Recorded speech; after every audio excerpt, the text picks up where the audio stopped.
A distanza di più di 1 anno e mezzo, quasi 2 anni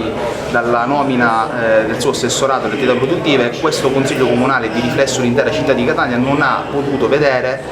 tantomeno assistere a una delibera portata dall'assessore Mazzola. Quindi questo ci fa pensare seriamente che o l'assessore Mazzola non ha minimamente una programmazione per quello che riguarda le attività produttive in una città dove porto, aeroporto, Etna a 20 minuti da Catania possono far sì che il commercio sia florido e fiorente, oppure c'è qualcosa per cui questa amministrazione non vuole far sì che piani importanti come il piano dei chioschi, il piano dei paninari, per regolarizzarli, per dargli una possibilità di legittimità, creare tributi nuovi per la città di Catania, contemperare le esigenze sia dei privati che dell'amministrazione, non capiamo qual è il motivo di questa paralisi amministrativa delle attività produttive. Da qui la riflessione del nostro gruppo consigliare Grande Catania di chiedere le dimissioni dell'assessore Mazzola insieme ad un accordo con tutte le opposizioni del Consiglio Comunale, formalizzandole, chiedendo anche un consiglio straordinario sulle attività produttive per far sì